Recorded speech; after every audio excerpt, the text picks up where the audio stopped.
Hello everyone, welcome to star education YouTube channel. Star education YouTube ચેનલમાં આપ સૌનું ખૂબ ખૂબ સ્વાગત છે. સૌથી પહેલા તો આજે ગણતંત્ર દિવસ છે, તો ગણતંત્ર દિવસની આપ સૌને ખૂબ ખૂબ શુભકામના. અને આજના દિવસે આપણા ભારતનું બંધારણ અમલમાં આવેલું 26 જાન્યુઆરી 1950ના રોજ. તો એ દિવસને આપણે ગણતંત્ર દિવસ અથવા તો પ્રજાસત્તાક દિવસ તરીકે ઉજવીએ છીએ. તો આજના વિડીયોમાં આપણે 26મી જાન્યુઆરીના એટલે કે ગણતંત્ર દિવસના કરંટ અફેર વિશે ચર્ચા કરશું. વિડીયો આગળ વધારવા પહેલા આપણી ટેલિગ્રામ ચેનલ જોઈન કરજો. સ્ટાર એજ્યુકેશનની તમામ ઓફિશિયલ અપડેટ તમને આપણી ટેલિગ્રામ ચેનલમાં મળશે. આ ઉપરાંત આપણી એન્ડ્રોઇડ એપ્લિકેશન પણ છે. પ્લે સ્ટોરમાંથી તમે આપણી એન્ડ્રોઇડ એપ્લિકેશન પણ ડાઉનલોડ કરી શકો છો અથવા તમને ડિસ્ક્રિપ્શનમાં પણ લિંક મળી જશે. અને એન્ડ્રોઇડ એપ્લિકેશનમાં તમે આપણું તમામ પેઇડ કન્ટેન્ટ એક્સેસ કરી શકશો. જે લોકો મારા પેઇડ યુઝર છે એમના માટે આ ઓફિશિયલ અપડેટ છે. જે જાન્યુઆરીનો ત્રીજો વીક છે, બરાબર, એમાં 17 જાન્યુઆરીથી લઈને 24 જાન્યુઆરીના કરંટ અફેરની પીડીએફ છે અપલોડ થઈ ચૂકી છે. પાઈ મેગેઝિનની અંદર 17 થી 24 જાન્યુઆરી સુધીના કરંટ અફેર કવર કરેલા છે.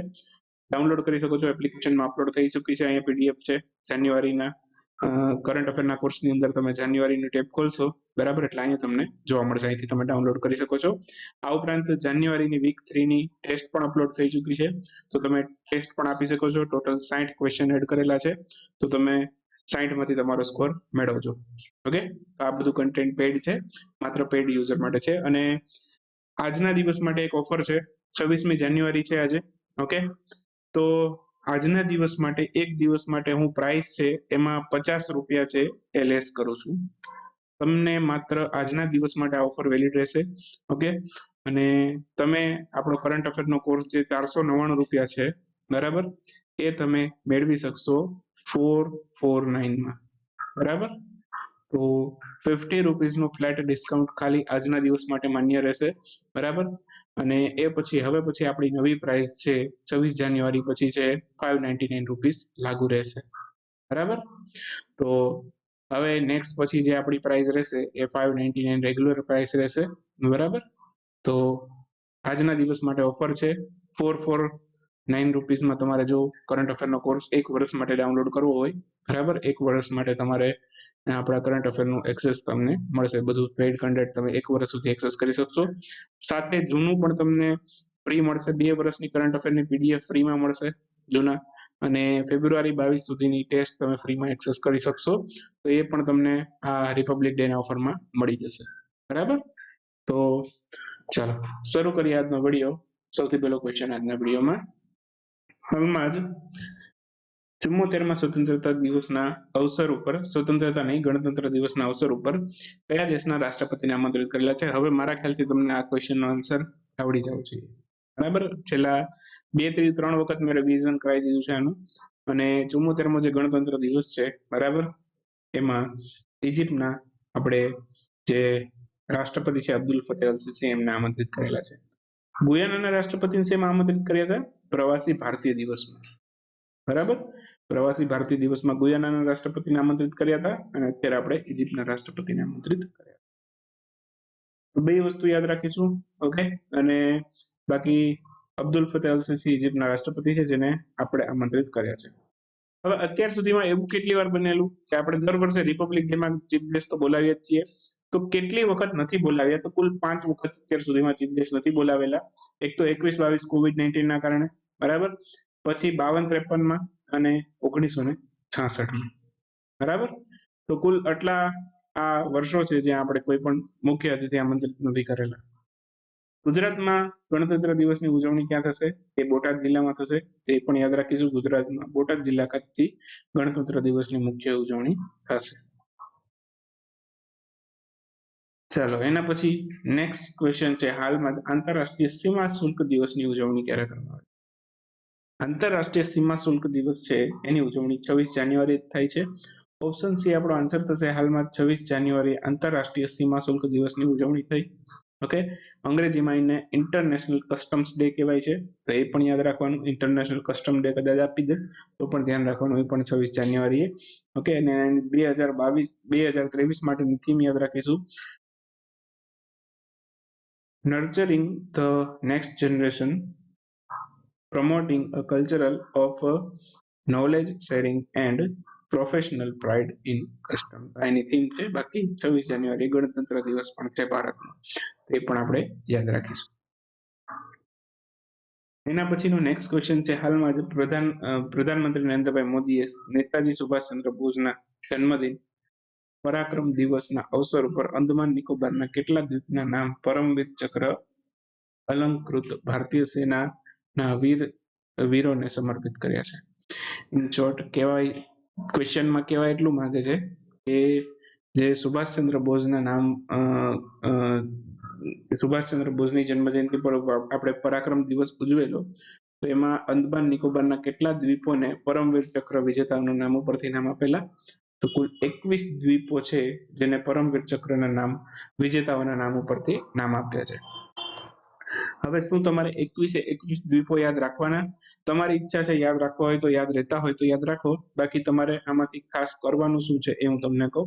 એક તો સુભાષચંદ્ર બોઝની જન્મજયંતિને આપણે પરાક્રમ દિવસ તરીકે ઉજવીએ, એ પરાક્રમ દિવસ ક્યારે છે? એ 23 જાન્યુઆરીએ, બરાબર. બીજું, આ 21 દ્વીપો કયા રાજ્ય અથવા તો કેન્દ્ર શાસિત પ્રદેશના 21 દ્વીપોને નામ આપ્યા? તો કે અંદમાન નિકોબારના, બરાબર. અંદમાન નિકોબારના 21 દ્વીપોને નામ આપ્યા. અથવા તો ક્વેશ્ચનમાં આંકડો પણ પૂછે તમને પરીક્ષામાં કે ભાઈ અંદમાન નિકોબારના કેટલા દ્વીપો છે એને પરમવીર ચક્રના નામ ઉપરથી નામ આપેલા? તો 21 દ્વીપો. ખાસ આંકડો યાદ રાખજો, આંકડો ખાસ પૂછશે, બરાબર. એ ખાસ અગત્યનું છે. બીજું, મનોજ પાંડે એ આપણા ભારતીય આર્મી ચીફ છે, ભૂતપૂર્વ, બરાબર. તો એ પણ આપણે યાદ રાખીશું. તો મનોજ પાંડે છે, બરાબર, આર્મી ચીફ છે, તો એના નામ ઉપરથી પણ આ દ્વીપને નામ મળેલું છે. ઓકે. બાકી સુભાષચંદ્ર બોઝની જન્મજયંતિ પરાક્રમ દિવસ તરીકે ઉજવે છે એ પણ યાદ રાખજો. બાકી આમાંથી તમને જેટલું યાદ રહેતું હોય એટલું યાદ રાખવાનું. એના પછીનો ક્વેશ્ચન છે, હાલમાં જ વર્ષ 2023 રોજ કુલ કેટલા પ્રધાનમંત્રી રાષ્ટ્રીય બાલ પુરસ્કારો જાહેર કરવામાં આવ્યા? પ્રધાનમંત્રી રાષ્ટ્રીય બાલ પુરસ્કારો જાહેર થઈ ગયા અને કુલ 11 પ્રધાનમંત્રી રાષ્ટ્રીય બાલ પુરસ્કારો જાહેર કરવામાં આવેલા છે હાલમાં જ. તો 11 માંથી 6 છોકરાઓને મળેલા છે અને 5 રાષ્ટ્રીય બાલ પુરસ્કારો છોકરીને મળેલા છે. હવે તમને પરીક્ષામાં પ્રશ્ન કેવા પૂછે હું તમને કહું. પ્રધાનમંત્રી રાષ્ટ્રીય બાલ પુરસ્કાર છે હાલમાં જ રાષ્ટ્રીય બાલ પુરસ્કારો હમણાં જાહેર થઈ ગયા. કુલ કેટલા બાળકોને આપવામાં આવેલા? તો કુલ 11 બાળકોને મળેલા. કેટલા છોકરાને મળ્યા, કેટલા છોકરીને મળ્યા એવું ન પૂછે, એવું જાણ માટે છે ખાલી, બરાબર. હવે તમને કેટેગરી પૂછી શકે કે કઈ કઈ કેટેગરી માટે મળે છે? તો કુલ 6 કેટેગરી માટે મળે છે. કેટેગરીની સંખ્યા પણ પૂછે, અથવા તો કઈ કઈ કેટેગરીનો સમાવેશ થાય છે એવું પણ પૂછે. તો ઇનોવેશન, સોશિયલ સર્વિસ, પછી સ્કોલેસ્ટિક, સ્પોર્ટ્સ, કલા અને કલ્ચર અને બહાદુરી, બરાબર. તો આટલી કેટેગરી માટે છે આપવામાં આવે છે. અને આ પુરસ્કારના વિજેતા હોય એને શું મળે? પુરસ્કારના વિજેતા હોય એને 1 લાખ રૂપિયાનો રોકડ પુરસ્કાર અને પ્રમાણપત્ર મળે. ક્લિયર એટલું? હવે 11 જણાને મળ્યા છે, અહીંયા 11 ના નામ આપેલા છે. 11 ના નામ યાદ નથી રાખવાના. તમારે જો યાદ રાખવા હોય તો હું તમને નામ આપી જ દઈશ ઈ મેગેઝિનની અંદર, પણ તમને હું એક નામ ખાસ યાદ રાખવા માટેનું સૂચન કરીશ. એ એક નામ ખાસ યાદ રાખશું, સૂર્યજીત રણજીત કુમાર ખૈરે. ઓકે, સૂર્યજીત રણજીત કુમાર ખૈરે. એમને રમતગમતમાં આ રાષ્ટ્રીય બાલ પુરસ્કાર આપેલો છે. તો એ ગુજરાતના છે એટલા માટે આપણે યાદ રાખવાનું છે. માત્ર એક વ્યક્તિનું નામ યાદ રાખવાનું હું સૂચન કરું છું, એનું ખાસ યાદ રાખજો, બીજા 10 ના ભલે યાદ ન રાખો, બરાબર.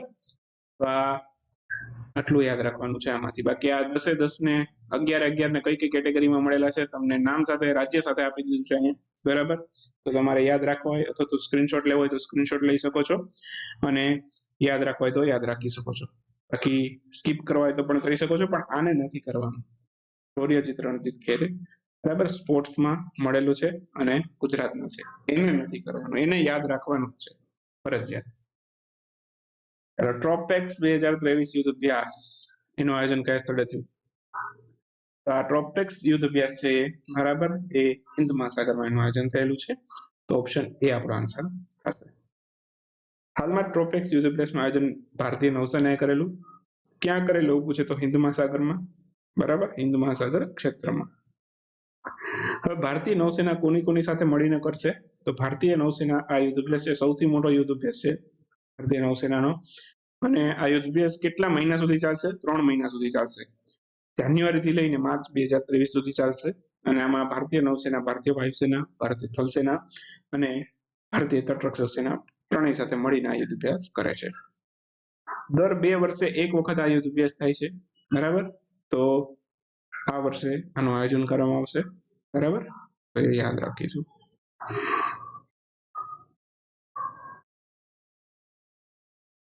એના પછીનો ક્વેશ્ચન છે, એઝોચેમ દ્વારા 14મા આંતરરાષ્ટ્રીય સંમેલનમાં એવિએશન સસ્ટેનેબિલિટી એન્ડ એન્વાયરમેન્ટ અંતર્ગત બેસ્ટ સસ્ટેનેબલ ગ્રીનફિલ્ડ એરપોર્ટ છે, આ એવોર્ડ કયા એરપોર્ટને આપવામાં આવેલો છે? બેસ્ટ સસ્ટેનેબલ ગ્રીનફિલ્ડ એરપોર્ટ બન્યું છે મનોહર ઇન્ટરનેશનલ એરપોર્ટ. તો આન્સર આવશે option D. Sardar Vallabhbhai Patel international airport છે અમદાવાદમાં આવેલું છે. ઇન્દિરા ગાંધી ઇન્ટરનેશનલ એરપોર્ટ દિલ્હીમાં આવેલું છે. ડોની પોલો એરપોર્ટ છે એ અરુણાચલ પ્રદેશમાં આવેલું છે. જીપીએસસી ક્લાસ 1-2 માં પૂછાઈ ગયેલો પ્રશ્ન, બરાબર. આટલા યાદ રાખીશું. હવે વાત કરું તો એઝોચેમ છે એમના દ્વારા 14મા આંતરરાષ્ટ્રીય સંમેલનનું આયોજન થયું હતું અને એ આપણું ભારતનું નાગરિક ઉડ્ડયન મંત્રાલય અંતર્ગત કરવામાં આવે છે, બરાબર. તો એમાં બેસ્ટ સસ્ટેનેબલ ગ્રીનફિલ્ડ એરપોર્ટનો એવોર્ડ મનોહર ઇન્ટરનેશનલ એરપોર્ટને મળેલું છે, જે ભારતના ગોવા રાજ્યના મોપામાં આવેલું છે. મોપા ઇન્ટરનેશનલ એરપોર્ટ છે એને મનોહર પારીકરના નામ ઉપરથી નામ આપેલું હાલમાં જ, અને હાલમાં જ પ્રધાનમંત્રીએ એનું ઉદ્ઘાટન પણ કરેલું છે. ભારતમાં આવા કુલ 21 ગ્રીનફિલ્ડ એરપોર્ટ બનશે, જેમાંથી આ મોપા વાળું છે એ પણ ગ્રીનફિલ્ડ ઇન્ટરનેશનલ એરપોર્ટ છે. ઓકે, બાકી આ જે આંતરરાષ્ટ્રીય સંમેલન છે એ નાગરિક ઉડ્ડયન મંત્રાલય હેઠળ થયું છે.